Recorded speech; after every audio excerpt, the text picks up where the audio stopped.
Oi, gente! Queremos dar as boas-vindas a todos e todas ao podcast Ampla. Esse é o primeiro episódio e a gente vai falar aqui de uma data tão especial, Outubro Rosa. Eu sou a Camila Gracioli, sou cofundadora da Ampla. Estamos aqui com a doutora Daniela Gracioli, fundadora da Ampla, médica geriatra. Doutora Juliana Fasolari, ginecologista e uroginecologista, que compõe aqui também a equipe Ampla. E hoje a gente vai falar sobre, principalmente, prevenção e saúde da mulher. Bem, o Outubro Rosa é um mês de conscientização do câncer de mama, né? E aí a gente aproveita esse mês de conscientização da saúde da mulher para falar de uma forma mais ampla sobre os detalhes, né, as particularidades da saúde da mulher. Quando a gente fala de Outubro Rosa, né, Ju, sempre vem mamografia, carreta da mamografia anual, mas a gente sabe que a saúde da mulher é muito mais ampla do que isso, e falar de câncer de mama e saúde de uma forma mais ampla é o que a gente pretende com esse mês do Outubro Rosa. Eu acho que a mamografia, ela vai fazer o diagnóstico, né? Mas eu acho que o mais importante é a gente prevenir, a gente diminuir o risco de ter e evitar que a doença venha. Melhor do que fazer o diagnóstico precoce é evitar. Então, acho que muito se fala em mamografia, mas é importante a gente falar das medidas de prevenção, de hábitos de vida e como a gente pode fazer, né, para ter um envelhecimento mais saudável e tentar evitar, podendo reduzir o risco de algumas doenças. Perfeito. E aí, pegando esse gancho, né, de envelhecimento saudável, longevidade ativa e construção de um caminho com hábitos saudáveis, que é muito da proposta que a gente tem aqui na Ampla, né? A gente está há 3 anos construindo esse caminho, esse processo de construção de saúde, de educação em saúde. O que vocês têm de insights, de insumos? Muito tem de estudos científicos, né, que ficam normalmente reservados à área acadêmica e restritos ao acesso dos médicos e dos profissionais da saúde. E nós aqui, né, do outro lado, às vezes temos acesso a informações distorcidas, a pílulas milagrosas de faça essa receita, cumpra esse 7 hábitos, que aí você vai ser altamente produtivo, eficaz e feliz na vida. Então, o que vocês teriam para contribuir com a gente aqui, trazendo aí insumos do dia a dia de vocês, de o que vocês fazem na clínica, na consulta, para que a gente tenha esses despertares, porque realmente compõe esse processo de construção de saúde, o que realmente impede a gente de chegar a distorções do que realmente é um envelhecimento saudável e uma qualidade de vida. É isso, né? Não tem uma fórmula mágica, não tem uma receita mirabolante, uma pílulazinha que você vai tomar, vai fazer tudo se sentir melhor. Eu acho que é o dia a dia, o passo a passo, e o mais importante mesmo é hábitos. A gente tem que tentar manter hábitos saudáveis, né? A gente sabe que uma alimentação adequada, com uma prática regular de atividade física, e aqueles famosos 150 minutos que a gente fica batendo nessa tecla, pode diminuir o risco de você desenvolver um câncer de mama em até 30%, 40%. Então, é exatamente isso. Se eu te falasse que eu tenho um remédio mágico que vai diminuir o seu risco de ter câncer em 40%, você não ia tomar? Então, o remédio mágico é hábitos saudáveis, dieta adequada, com ingesta de legumes, verduras, frutas e atividade física regular. Tá aí, minha pílula mágica. Essa é a pílula mágica. É tão difícil, né? Porque hoje a gente vê muito da onda das canetas, né? Que a gente tem usado tanto para emagrecimento quanto para diabetes, e a gente sabe que o custo é altíssimo, mas que foi uma explosão, né? Todo mundo quer usar, porque é uma forma materializada, né, de você conquistar um objetivo, ou prevenir, ou resolver um problema. Mas quando a gente tem, principalmente quando a gente fala em prevenção, a gente não tem palpável, né? Eu estou fazendo exercício, por enquanto eu estou prevenindo. Mas se eu tiver, putz, tá vendo? Eu fiz exercício e não preveni. Ou isso a gente não consegue quantificar, né? O quanto de benefício a gente traz em não desenvolver uma doença, ou então em desenvolvendo a doença, em poder enfrentar melhor o tratamento. Então, é uma coisa que não é muito objetivo, né? O dado não é objetivo. Sim. Então, é mais difícil da pessoa comprar essa ideia do que comprar uma caneta, ou comprar uma pílula, né? E o tema, ele não é sexy, ele não é atraente, falar de prevenção. Não. Construção de saúde, a longevidade ativa, a longevidade é uma coisa de longo prazo, é uma coisa tão lá adiante. O que eu vou ganhar agora? Né? Então, essa é um grande desafio que a gente tem, inclusive, aqui na Ampla, com a proposta de construção de saúde para a longevidade ativa, para a qualidade de vida. A gente busca sempre tangibilizar essas coisas, né? Quais são os benefícios ou os malefícios evitados para tangibilizar ali por que você tem que fazer esse caminho da pílula mágica do vamos fazer exercício físico todos os dias, né? E essa ideia da conscientização, ela passa muito pela propaganda, né, pela saúde pública. A gente vê, por exemplo, no cigarro, né, quando o cigarro foi proibido nos lugares fechados, e hoje a gente quase não vê pessoas fumando, né, em lugares fechados, e mesmo na rua a gente vê que diminuiu, porque foi uma conscientização em massa, foi uma coisa que veio do governo também incentivar a prática, né, de limitar, e a gente vê que, às vezes, o que chega na população é faça o exame, faça o check-up, eu faço a mamografia, e isso não é isso que a gente precisa, né? É claro que isso também, porque a gente precisa fazer os exames de rotina anualmente, enfim, conforme as recomendações, depois a gente vai comentar, mas não é isso que previne. O que previne é como a gente está construindo os nossos hábitos, né? E gerenciando o nosso tempo para disponibilizar aquilo que a gente precisa em cada momento do dia, né? E isso é uma coisa muito do todo dia, né? Não é trabalho. E falando de estatísticas, o que a gente tem de recortes, de números, de indicadores, falando de saúde da mulher especificamente, que mostram aí o quão complexo é o tema, quando a gente fala de recortes sociais, quando a gente fala de idade, de tabus com relação a algumas comorbidades, como o tabu de falar sobre a obesidade. Então, o que a gente tem de números aí para compartilhar? Pensando em câncer de mama, tirando o câncer de pele, né? Ele é o primeiro câncer entre os cânceres na mulher no Brasil, né? A gente sabe que é responsável por 30% dos casos de câncer na mulher vão ser de mama. Isso dá uma incidência de 14%, ou seja, uma em cada 8 mulheres vai ter câncer de mama. Então, com certeza, alguém conhece alguém que vai ter câncer de mama. E assusta. Mas, o que a gente sabe? Quando o diagnóstico é feito cedo, a gente consegue ter uma taxa de cura acima de 90%, 95%. Então, tudo bem, assusta, uma em cada 8 mulheres vai ter, mas a taxa de cura é muito alta quando a gente faz esse diagnóstico precoce. Por isso que bate citando na tecla da mamografia, de ir atrás do autoexame, de você conhecer seu corpo e ir atrás de mudanças.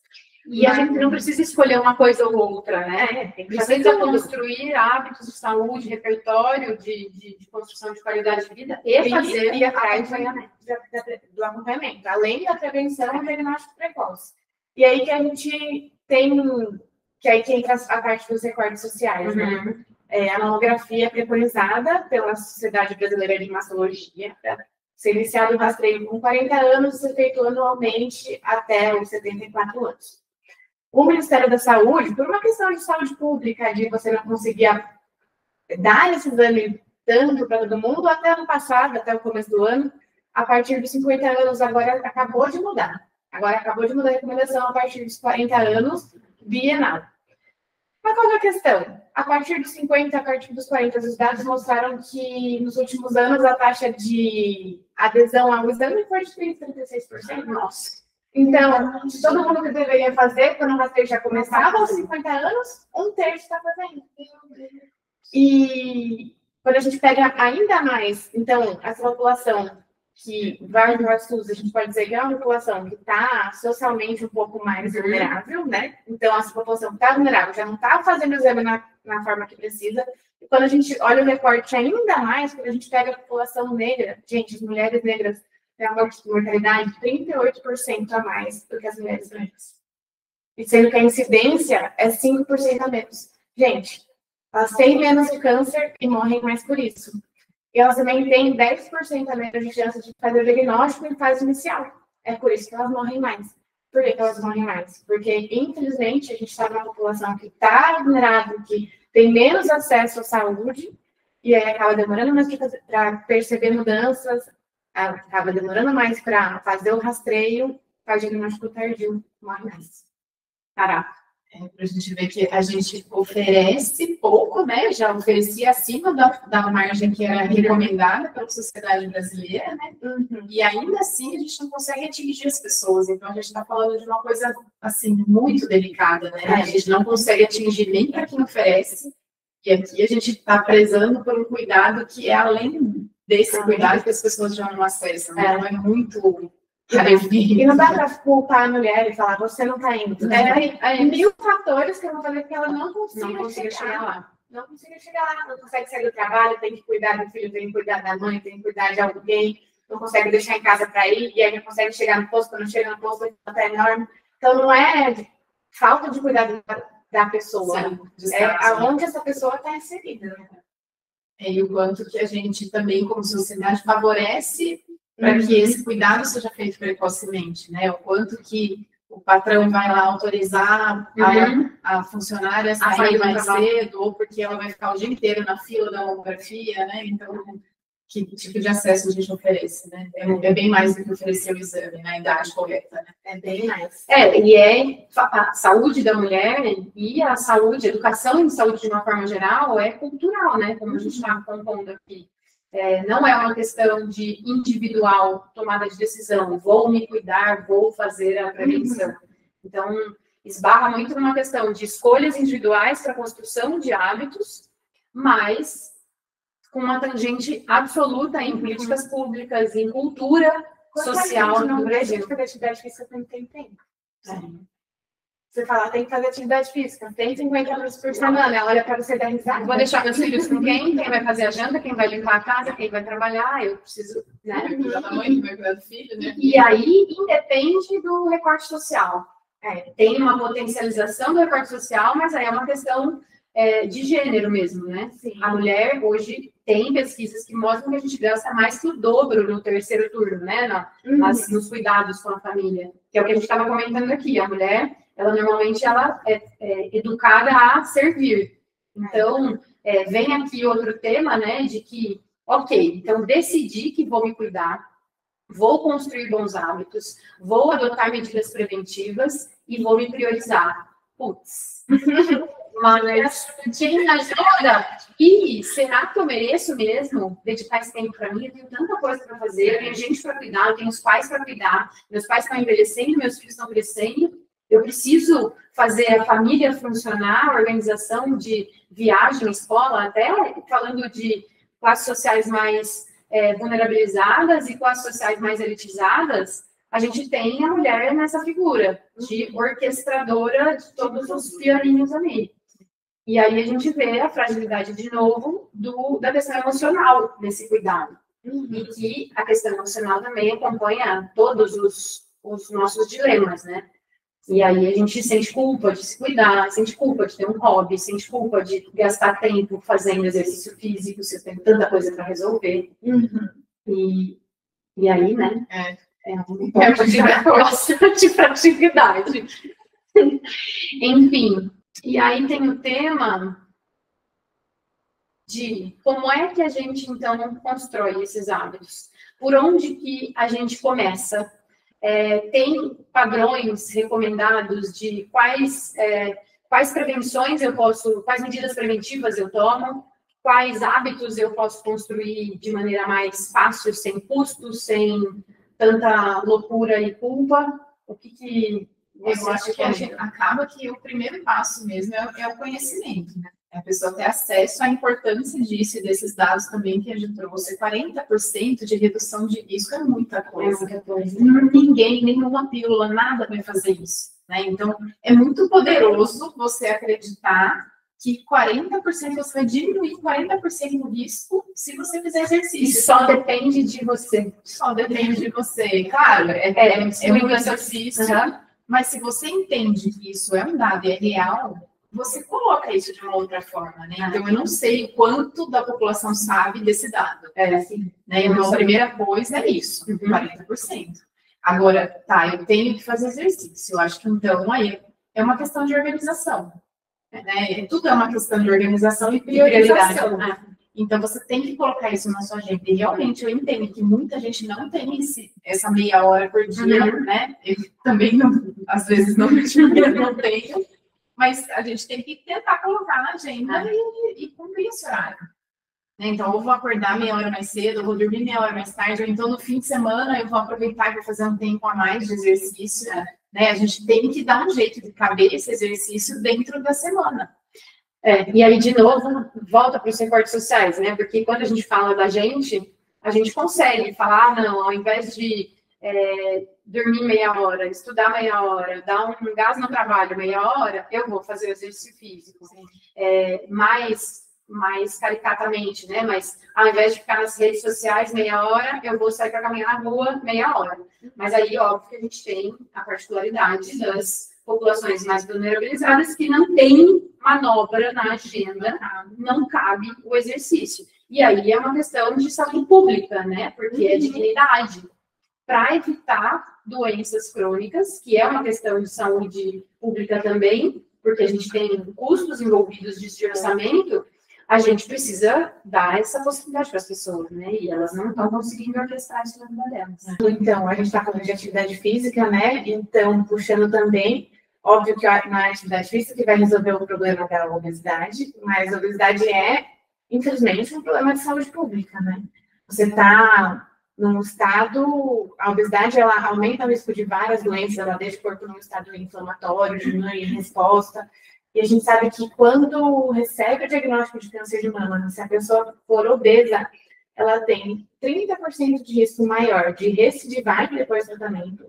E ela tem 75% de risco maior de morrer por causa disso. Nossa. Lembrando que a gente já está numa taxa menor do que 5%, tá? 75% do 5%. Então, não é se você é obeso, pelo amor de Deus, eu não estou falando. Não é se você é obeso e você tem um diagnóstico de câncer de mama, você tem que ter 5% de chance de morrer. Não é isso que eu estou falando. Eu estou falando que dentro da taxa de mortalidade do câncer de mama, que é baixa, baixíssima, quando você recebe o diagnóstico sendo portadora de obesidade, você tem um risco 75% maior de mortalidade, tá? Que é uma mortalidade, felizmente, graças a Deus, muito baixa, porque o câncer é muito prevalente. Então, é uma coisa para a gente pensar, tanto em questão de prevenção, quanto que, quando a gente fala que é 1 em cada 8, a gente tem um risco muito alto. Então, ter o diagnóstico também faz parte do cuidado e também aumenta a chance de você responder adequadamente ao tratamento, tá? E aí, a gente estava falando, né, da incidência de câncer na mulher, no Brasil, a gente tem, então, câncer de mama em primeiro lugar, depois os cânceres de colo retal, que são os intestinais, e em terceiro lugar a gente tem o câncer de colo de útero, que chega a cometer mais ou menos, é responsável por 7% dos cânceres no Brasil e é o terceiro no ranking. E é muito triste isso, né? O terceiro do ranking, o terceiro câncer mais comum no Brasil nas mulheres, é o único que a gente tem uma vacina que previne ele. Que está disponível no SUS e na rede particular. Reduz em 98% o risco de você desenvolver um câncer. 98%. E ele é atualmente o terceiro mais prevalente na mulher brasileira. E também, né, Ju, ele é um câncer que a gente também faz o rastreio, né? Também indicado o rastreio, e ele tem um crescimento muito lento, né? Então a gente vê que se apareceu esse câncer é porque a pessoa, além de não ter tomado a vacina, também ficou também se perdeu no acompanhamento. E assim, enquanto o câncer de mama, a gente está falando em câncer em idade dependente, já a incidência aumenta com a idade. Então, a partir dos 50 anos vai aumentar, a incidência nos 60, aumenta mais ainda. O câncer de colo de útero, ele acomete mulheres de 30, 40 anos. Então, ele é o terceiro maior acometendo mulheres jovens. E dependendo do estágio que você faz o diagnóstico, é uma tristeza. Diferente do câncer de mama, que a taxa de cura chega a 95%, o câncer de colo de útero, a mortalidade é altíssima. É mesmo. É. E a indicação de tomar HPV é a partir de qual idade? A vacina de HPV? A partir dos 9 anos, o SUS vacina todas as meninas, adolescentes, meninas e meninos, entre 9 e 14 anos, de graça. Mas pensando em faixa etária global, a vacina é recomendada até os 45 anos. Depois disso, já não tem estudos que mostrem a eficácia, a efetividade, mas é tudo conversável. Se a pessoa tem um risco maior, às vezes já tem essa exposição, vale a pena. Mas a faixa é recomendada aí entre os 9 e os 45 anos de idade. E assim, o HPV, o câncer de colo de útero, mais de 90% é causado pelo HPV, que é um vírus sexualmente transmissível e que está prevalente em 80% da população sexualmente ativa. Quer dizer que se eu vacinar a criança, eu estou falando que ela vai ter relação? Não. A gente sabe que a eficácia é maior quando a gente vacina antes de começar a vida sexual. Tá? Então, a gente precisa vacinar, isso precisa entrar na cabeça das pessoas. Então, esse tem pílula mágica. Então, e aí mostra mais como é importante a educação de saúde, o acesso à informação de qualidade, sem distorção, para a massa. Porque a pílula mágica está aí. E para quem perdeu a faixa etária, aí tem que ir em clínicas particulares para tomar. A gente tem 2 vacinas disponíveis atualmente, né? A 4-valente e a nonavalente. A nonavalente é um pouquinho mais eficaz, cobre alguns outros tipos. A 4-valente, quando você 3 doses, você vai pagar mais ou menos uns R$300 cada dose. A nonavalente, mais ou menos uns R$900 mil cada dose. 3 doses, então vai entre 900 de uma e 3 mil de outra. Quando você vai no cabeleireiro? Mas é progressivo, prioridades. Quando você pegar? Prioridades. Quando você está disposta a gastar, para não tentando. E eu tenho pensado muito recentemente, né? Muito se fala sobre educação financeira, vamos construir riqueza para quando a gente aposentar, não precisar mais trabalhar e ter dinheiro disponível. Vamos construir uma casa, então a gente precisa de uma reserva financeira no planejamento.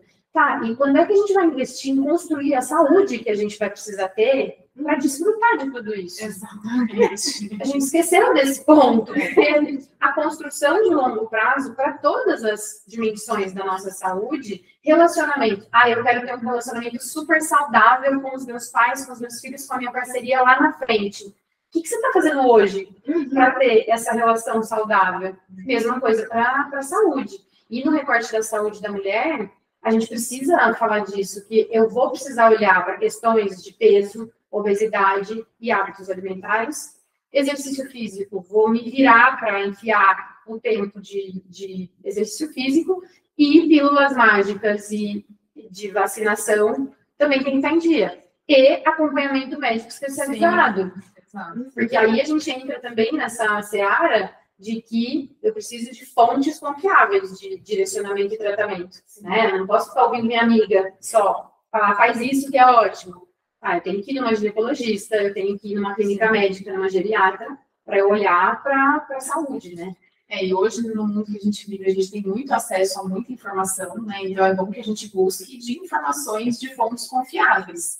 Eu sempre oriento, se a pessoa quer procurar, quer se aprofundar no assunto, entrar no site da Sociedade Brasileira do que ela quer, tá? Então, se ela quer saber de câncer de mama, Sociedade Brasileira de Ginecologia, né, e obstetrícia, de mastologia, de geriatria, entra na Sociedade Brasileira, tem artigo, tem até, agora tem Instagram, né? Legal. Tem informação fácil, tem para público leigo também, e é informação de qualidade. Legal. E hoje a gente está super refém, né? Porque tem inteligência artificial produzindo informação. A gente tem redes sociais com várias pessoas aí saindo, falando de regras levianamente, falando façam isso, façam aquilo. Inventamos essa nova vertente aqui do cuidado com a saúde. Então, como a gente deveria se preocupar em construir esse legado, né, esse repertório de saúde para desfrutar lá na frente, buscar informações de qualidade é essencial. Então, Ju, falando de rastreamento, quais são as indicações de acompanhamento à saúde da mulher? Então, vamos por partes. Quando a gente fala de mamografia, a Sociedade Brasileira de Mastologia indica que a gente inicie o rastreio com 40 anos e que faça uma mamografia anual até os 74 anos ou até a expectativa de vida for menor do que 10 anos. Tá. Então, se a gente tem uma expectativa de vida médica brasileira de 84 anos, o rastreio seria até os 74. Tá. Mas se é uma paciente, uma mulher, tem 80 anos, está jogando vôlei com maratona, você vai continuar fazendo. Legal. Cuidado individualizado. Legal, tá? O Ministério da Saúde, então, atualmente está preconizando o início do rastreio com 40 anos, mas a mamografia bienal também até os 74 anos, tá? Lembrando que, se você teve alguma parente de primeiro grau, então, mãe, irmã, com câncer de mama, você iniciaria seu rastreio 10 anos antes. Então, se sua mãe teve câncer de mama com 45 anos, você vai começar o rastreio com 35. O rastreio a partir dos 30 anos com mamografia, antes dos 30 anos a mamografia também não tem uma penetração tão boa. E aí eu rastreio com outros exames. Tá? E pensando em prevenção de câncer de colo de útero, rastreio precoce, então o rastreamento, a princípio, era feito com Papa Nicolau. Papa Nicolau iniciado aos 25 anos de idade, 2 coletas seguidas anuais negativas, a gente iria para o trienal, a cada 3 anos. Agora, a gente já incorporou a nova tecnologia da genotipada do DNA HPV, sabendo que o HPV é responsável por 98,9%, 99% dos cânceres de colo de útero. Então, a gente vai fazer esse rastreio também a partir dos 25 anos com o DNA HPV. Negativo, você pode ficar 5 anos sem coletar. Lembrando, pelo amor de Deus, que 5 anos sem coletar não é 5 anos sem ginecologista. Quanto e quanto tempo dever possivelmente para o ginecologista? 2 vezes ao ano, 1 vez por ano. Uma vez por ano para ser examinada. Eu sei que ninguém gosta do espectro ainda não. Bico de papagaio entrando, mas a gente precisa, bico de pato, né? A gente precisa ser examinado porque precisa ser visto. Às vezes tem uma lesão, uma coisa que está tão séria que não está perceptível. Então, a coleta do DNA HPV a cada 5 anos mais, por favor. Vamos, médico. E o bom do HPV é que a gente consegue abranger melhor outras populações, né? Aqui a gente está falando muito da mulher cis, mas a gente pensando em população trans, principalmente os homens trans, eles têm muito, não sei se bloqueio é a palavra ideal, mas é difícil, né? De ir no ginecologista e ser examinado e passar o espéculo. Então, o DNA HPV ele permite a autocoleta. Ele só passa o suave ali dentro do canal vaginal dele e está perfeito. Então, a gente já consegue incluir ainda mais população nas populações. Que legal. Muito bom. Ultrassom de mama não tem indicação fazer para pensando em rastreio de câncer de mama, né? O ultrassom ele é bom para a gente avaliar nodulações, principalmente nodulações palpáveis, para a gente ver lesões benignas. Então, por isso que é importante, se você não está na faixa de rastreio ainda, ir ao médico, tanto para o médico examinar, para a médica examinar, ou fazer o autoexame em casa, né? Colocar o braço atrás da cabeça, palpar, olhar no espelho, ver se é uma coisa diferente. Por que a gente não usa o ultrassom como exame de rastreio? Porque ele vai ver a lesão. E, geralmente, a lesão que você vê com o ultrassom, você conseguiria ver na lesão física. Uma lesão bem inicial. E a gente sabe que isso não muda a mortalidade. A gente não tem redução de mortalidade para fazer ultrassom de rotina. Por isso que não está indicado. Tá? Legal. Muito bom, meninas. Então, o que vocês têm de considerações finais aí para a gente, para falar sobre o Outubro Rosa e saúde integral? Bom, eu acho que, como ginecologista, o principal é vá ao médico, coma bem, faça atividade física, conheça seu próprio corpo. Então, se palpe, se toque, se olhe no espelho. E, por favor, eu sei que fazer exame, justamente exame de rastreio, dá um medo, né? Porque a gente fala, e se fizer o diagnóstico, que vai? Mas quanto mais cedo o diagnóstico, maior a chance de cura e melhor a chance de ficar tudo bem. Então, se cuide. Legal. Assim, eu, na parte da geriatria, o que eu tenho costumado entender, assim, né, que a gente está vivendo hoje um processo de construção. Então, o que a gente precisa é estar atento aos nossos hábitos, né? Poxa, se eu tenho um antecedente familiar para tal coisa, então eu vou estar mais atento com isso, vou focar mais minha atenção aqui em fazer tanto o rastreio quanto as atividades que eu puder fazer para diminuir o risco. E ao longo da vida a gente vai ter problemas, né? Claro que se 1 em 8 mulheres vai ter câncer de mama, talvez uma de nós 3 não vai ter também, né? E eu acho que o que a gente precisa construir ao longo da vida, e o que faz sentido, é a gente construir bons hábitos e construir reservas, né? Como a Camila estava falando, para diante de um problema, diante de uma dificuldade, uma situação, um diagnóstico difícil, a gente ter ferramentas para lidar com aquilo, né? Então, a gente precisa tanto cuidar da nossa saúde física, claro, mas também pensar nas outras coisas, na saúde mental, né? Que também é um tema super delicado das mulheres, na questão de socialização, que no envelhecimento também é um ponto bastante sensível. Então, da gente cultivar bons hábitos ao longo de toda a vida, para tanto evitar problemas, quanto para enfrentar os problemas que vêm ao longo do envelhecimento. Acho que é isso. Muito bom. E muito do que a gente fala aqui na Ampla, né? Nunca é cedo demais e nunca é tarde demais para começar ou manter ou acumular mais conhecimento para se cuidar. Então, a gente convida vocês para acompanhar aqui nosso podcast, para ampliar a perspectiva de cuidados com a saúde, de cuidados com o seu entorno, com todas as dimensões que compõem a gente. E agradecemos pela presença. Foi uma inauguração aqui do podcast muito legal, muito gostosa, com 2 maravilhosas. E até a próxima.